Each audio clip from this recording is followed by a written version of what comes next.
오늘 성경 말씀은 예레미야 애가 3장 55절부터 66절에 있는 말씀입니다.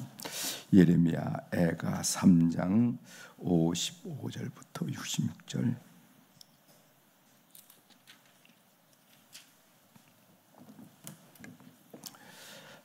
이제 찾으셨으면 제가 봉독해 드리겠습니다. 예레미야 애가 3장 55절. 여호와여, 내가 심히 깊은 구덩이에서 주의 이름을 불렀나이다. 주께서 이미 나의 음성을 들으셨사오니 이제 나의 탄식과 부르짖음에 주의 귀를 가리지 마옵소서. 내가 주께 아랫날에 주께서 내게 가까이하여 이르시되 두려워하지 말라 하셨나이다. 주여, 주께서 내 심령의 원통함을 풀어주셨고 내 생명을 속량하셨나이다. 여호와여, 나의 억울함을 보셨사오니 나를 위하여 원통함을 풀어주옵소서. 그들이 내게 보복하며 나를 모해함을 주께서 다 보셨나이다. 여호와여, 그들이 나를 비방하며 나를 모해하는 모든 것, 곧 일어나 나를 치는 자들의 입술에서 나오는 것들과 종일 나를 모해하는 것들을 들으셨나이다. 그들이 앉으나 서나 나를 조롱하여 노래하는 것을 주목하여 보옵소서. 여호와여, 주께서 그들의 손이 행한 대로 그들에게 보응하사 그들에게 거만한 마음을 주시고 그들에게 저주를 내리소서. 주께서 진노로 그들을 뒤쫓으사 여호와의 하늘 아래에서 멸하소서. 아멘. 66절까지 함께 읽겠습니다.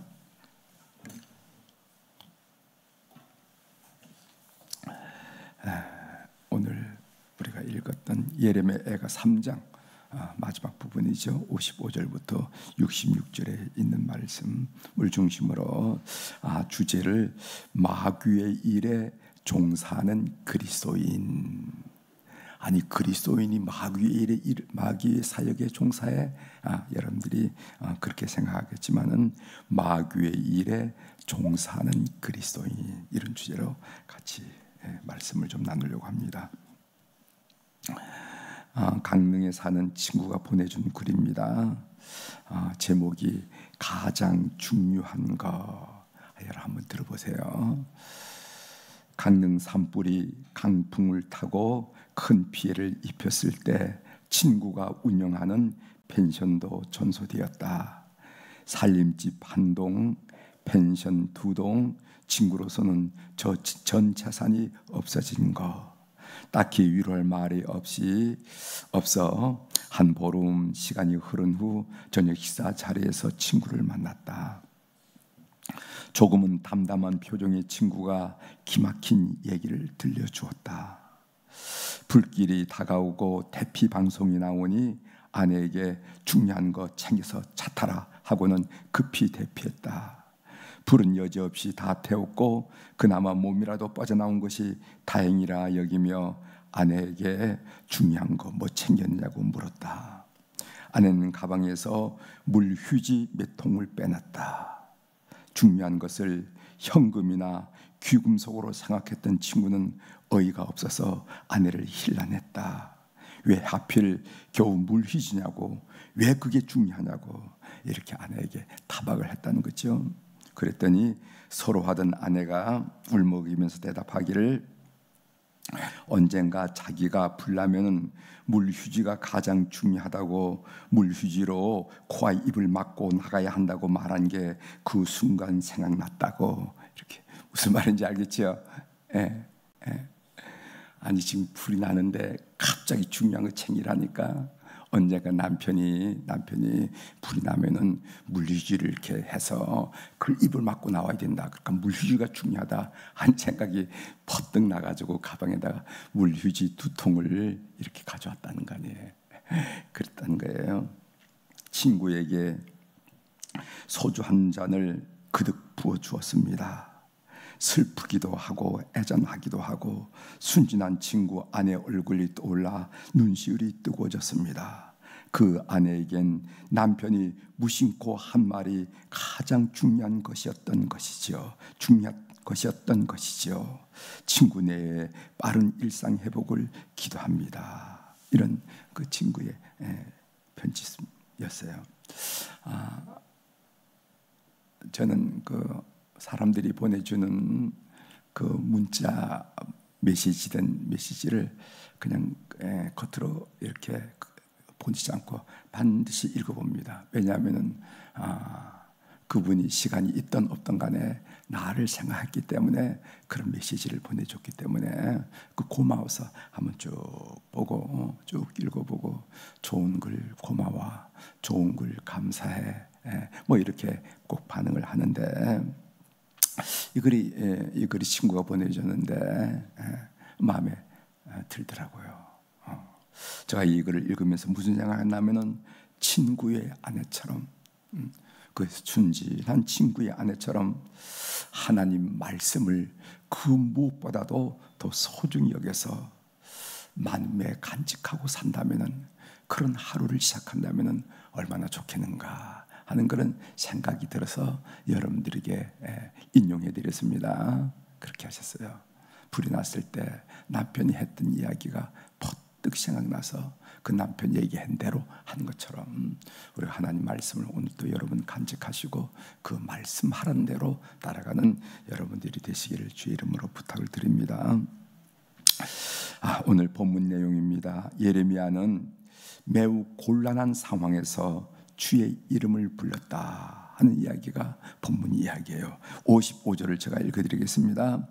여호와여, 내가 심히 깊은 구덩이에서 주의 이름을 불렀나이다.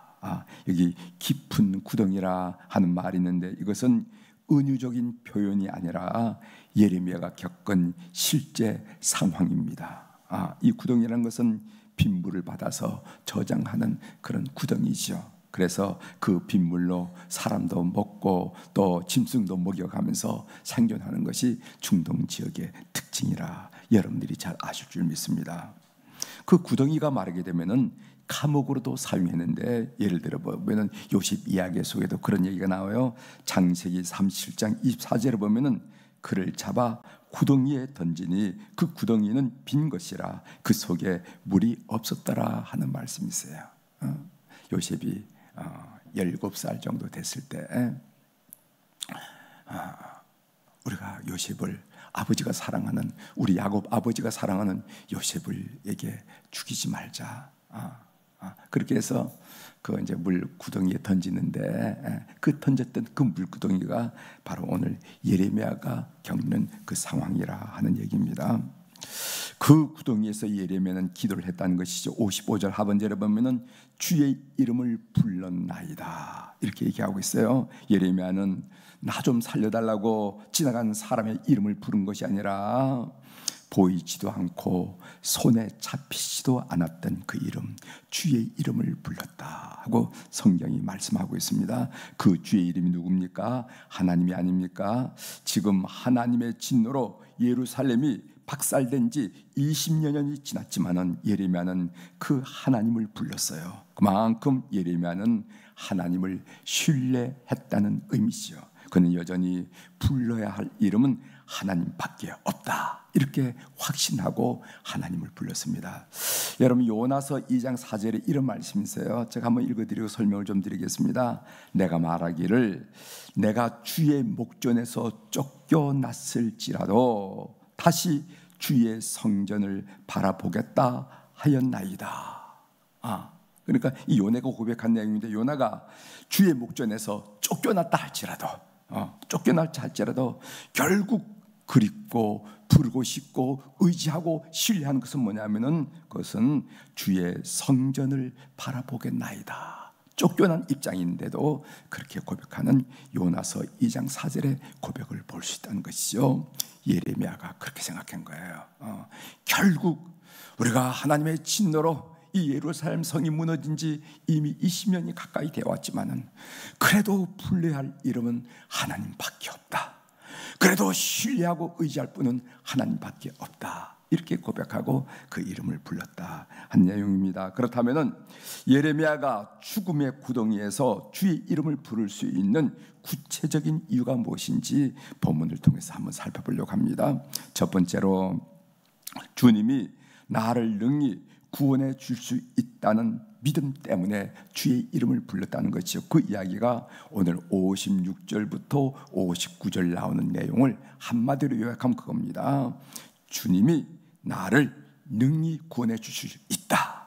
그렇기 때문에 주의 이름을 불렀다는 거죠. 한번 보겠습니다. 57절 보세요. 57절. 내가 주께 아랫날에 주께서 내게 가까이 하여 이르시되 두려워하지 말라 하셨나이다. 여러분, 우리가 하나님을 두려워하면은 다른 어떤 것에도 두려워하지 않을 수가 있습니다. 반면 우리가 하나님을 두려워하지 않는다면은 세상 모든 것에 두려워하게 된다는 거, 여러분 신앙을 통해서 경험하셨죠? 그래서 이런 말이 있습니다. 하나님께 무릎 꿇는 사람은 세상 그 어떤 것에도 무릎을 꿇지 않을 수가 있다. 그러나 하나님께 무릎을 꿇지 않은 사람은 여기서도 무릎을 꿇게 되고 저기서도 무릎 꿇게 되고 세상에 무릎을 꿇게 되어 있다. 사랑하는 교회 여러분, 하나님께만 무릎 꿇는 여러분이 되시길 바랍니다. 하나님만 두려워하는 여러분들이 되기를 바랍니다. 세상 뭐가 두려워? 하나님이 두렵지, 하나님이 두렵지 하면서 하나님만 두려워하면은요, 세상 것에 그렇게 여러분들의 마음이 휘둘리지 않을 수가 있어요.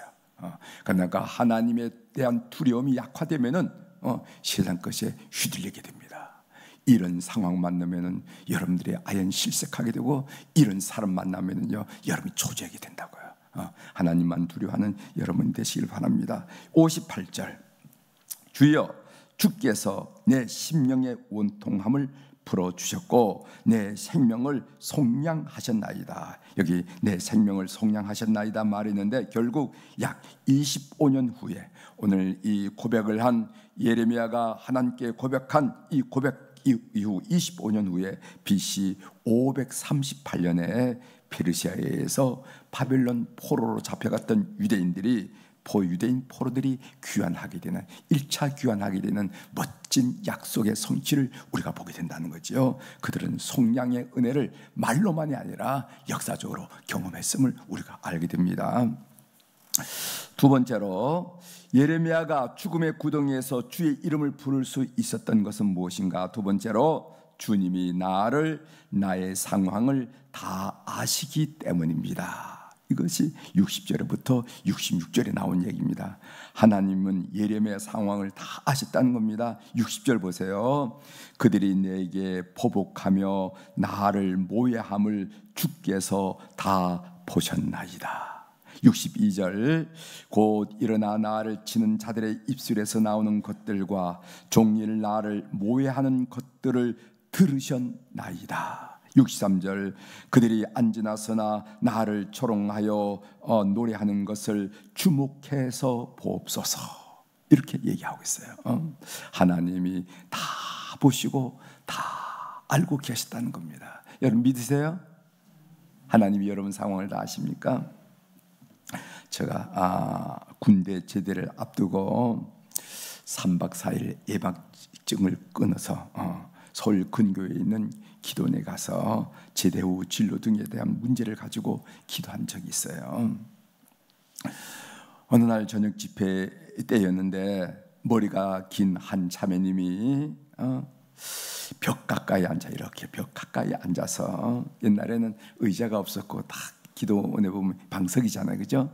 벽 가까이 앉아서 예배 시작 전부터 어깨를 들썩하면서 울고 있었습니다. 다음 날 조반을 먹을 때 우연히 한 상에 앉게 되어서 물어봤어요. 옛날에는 지금은 기도원 가면 이렇게 의자에 다 앉도록 했죠. 옛날엔 상 갖다 놓고 쭉 둘러 앉아서 이렇게 먹고 이렇게 했죠. 그래서 한 상에 둘러 앉았어요. 앞에 그 자매님이 있어서 물어봤습니다. 어제 저녁 집회 때 은혜 많이 받으셨는가 봐요. 이렇게 물어봤다니까, 예, 은혜 많이 받았습니다. 저는 저 아래에 있는 초등학교 교사인데, 선생인데, 학교에 문제가 있어서 기도원에 올라와 철회 기도해야 되겠다라고 생각하고 올라왔어요. 그런데 기도하려고 무릎을 꿇는데 주님께서 저 마음에 감동을 주는데, 어떤 감동을 주냐면은 내가 너를 다 안다라는 그런 음성을 들려주셨어요. 그 음성을 듣는 순간 하나님께 감사하고 나만 안 줄 알았더니까 하나님, 나만 경륜 일인 줄 알았더니까 하나님이 다 안다고 했으니까 하나님께 감사하고, 그동안 속상해 일던 일들이 한순간에 몰려와서 그렇게 울음이 터지고 울음이 그치지 않았어요. 이런 얘기를 하더라고요. 혹시 방해가 되셨으면 죄송해요 하면서 식사를 이어가는 자매님을 본 적이 있습니다. 여러분, 하나님이 다 안다는 것을 꼭 믿는 여러분이 되십시오. 예레미야가 죽음의 구덩이에서 기도할 수 있었던 것은 무엇인가? 오늘 그의 고백을 통해서 제가 두 가지로 정리해 드렸습니다. 하나는 주님은 나를 능히 구원하실 수 있다. 주님은 나를 능히 구원하실 수 있다. 두 번째로는 주님이 나를 다 아신다. 안고 일어섬을 아시고, 이 주변에 있는 사람들이 나를 모해하고 나를 조롱하고 나를 비방하는 것도 다 들으셨다 하는 그때 사실 때문에 그는 그 어려운 자리에서도 하나님을 불렀다 하는 얘기를 말씀을 드렸습니다. 주의 음성, 하나님의 음성 듣기로 한마디 말씀드리고 마치려고 해요. 본문 60절에서부터 63절에 이르러 보면은 예레미야의 원수들이 한 행동이 쭉 나타났습니다. 나열되어 있는데 그것은 모해, 비방, 조롱 이런 단어들이에요. 이런 것들은 성령적인 것이 아닙니다. 이런 것들은 성령으로부터 나온 것이 아니에요. 어떤 성령으로부터 모해가 나옵니까? 어떤 성령으로부터 비방이 나옵니까? 어떤 성령으로부터 조롱이 나오겠어요? 이것은 성령으로부터 나온 일이 아니다. 여러분, 에베소서 4장 29절에 보면 이런 말씀이 있습니다. 무릇 더러운 말은 너희 입 밖에도 내지 말고 오직 덕을 세우는데 소용되는 대로 선한 말을 하여 듣는 자들에게 은혜를 끼치게 하라, 이렇게 말씀하셨습니다. 그런데 이 모해, 비방, 이 조롱이란 말들은 어떻게 하냐면 사람들에게 부정적인 생각을 갖게 하고 심령을 낙담시키고 결국 그 영혼을 죽게 만든다는 것을 우리가 신앙 경험을 통해서 알 수가 있어요. 그런데 문제는 우리 속에도, 성도라는 이름을 가진 우리 속에도, 목사라는 가진 우리 속에도 그런 말이 있다는 사실입니다. 이런 말을 한 사람은 어떤 세상 사람, 어떤 특정 부류만 그런 말을 하는 게 아니라 성도라는 이름을 가지고 또 목사라는 이름을 가진 우리 속에도 그런 게 있더라는 거예요. 그래서 제가 오늘 여러분들에게 하나님의 음성 듣기로 강조한 말씀은, 따라서 우리는 영적인 민감성을 가지고 영적인 민감함으로 마귀의 깸에 빠져서 나도 모르는 사이에 마귀의 사역에 종사하지 않도록 주의하자 하는 이 권면을 드려야 되겠다 하는 생각을 했습니다. 아셨죠? 다시 한번 정리한다면 모해, 비방, 조롱, 이거는 세상 살면서 어떤 특정 부류의 얘기 아니라 우리에게도 그런 부분이 있다는 것을 솔직하게 인정해 드리면서 우리 영적으로 민감성을 가지고 우리가 무심코 나도 모르는 사이 한 일을 통해서 마귀 나라를 확장하고 마귀 일에 종사하지 않는 성도들이 되자, 그런 성도들이 되기를 주의 이름으로 부탁드리면서 말씀을 마칩니다. 기도하시겠습니다.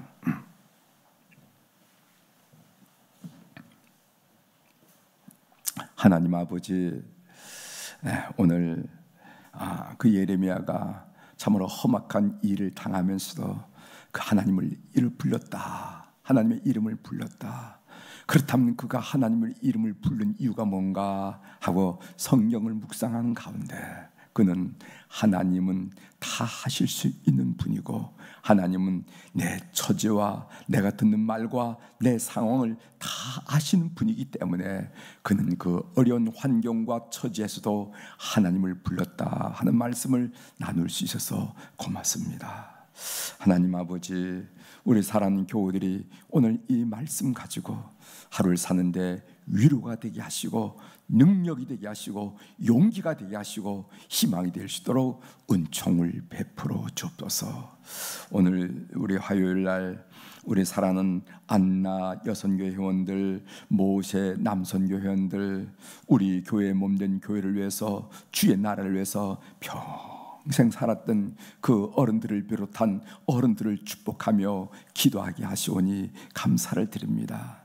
젊은 날, 그 바쁜 날 왜 교회가 사느냐고, 뭘 그렇게 하느냐고 이런 저런 얘기들을 많이 들었겠지만은 그런 세상적인 이야기, 그 미혹하는 이야기 다 뒤로 밀쳐넣고 주님 몸된 교회에서 구석구석에서 종종 걸음으로 땀을 흘리며 사역했던 그들의 젊은 날을 주님께서 기억하시고 하나님 축복하여 주시옵소서. 그 무엇보다도 하나님의 살아계심을 그들의 아들과 딸들, 손자, 손녀를 통하여 드러내 주시옵소서. 믿음의 아름다운 열매를 보게 도와주셔서 노년에 하나님은 이런 분이시구나, 하나님은 여부가 없는 분이구나, 하나님은 틀림없는 분이구나 하면서 노년에 깊은 심령에서 하나님을 찬양하며 하나님을 인정하며 하나님을 간증하며, 얘들아 하나님은 틀림없는 분이라고 하며 믿음을 기대하는 이 일에 소중한 통로가 될 수 있도록 우리 어른들을 다 삼아 주시옵소서. 그래서 그들 심령 속에 기쁨으로, 소망으로, 감사함으로, 은혜로 충만하도록 오늘도 저들의 심령을 다스려 주시옵소서. 오늘 주님 전에 귀한 물들을 드린 소중한 이름들이 있어서 주님께 보고를 드립니다. 눈 밝으신 우리 하나님 아버지, 귀 밝으신 우리 하나님 아버지, 챙기시고 역사하셔서 인생길에 삶의 깊은 계곡을 지날 때나 드넓은 들판을 지날 때나 높은 산을 기어오를 때나 인생길에 주님이 인도하시고 간섭하시고 용기 주시고 이끌어 주셔서 예수 이름으로 승리하는 귀한 물질 되도록 주님 인도하여 주시옵소서. 오늘 또 하늘의 주권과 땅의 주권을 가진 우리 주님의 권세 있는 이름으로 선포합니다. 내 영혼이 잘된 같이 범사가 잘되고 강건한 축복을 우리 사랑하는 교우들이, 이전에 나와 이 새벽을 맞이하는 우리 교우들이 받아 누리는 한날이 되도록 역사하여 주시옵소서. 감사드리며 예수님의 이름으로 기도 올리옵나이다. 아멘.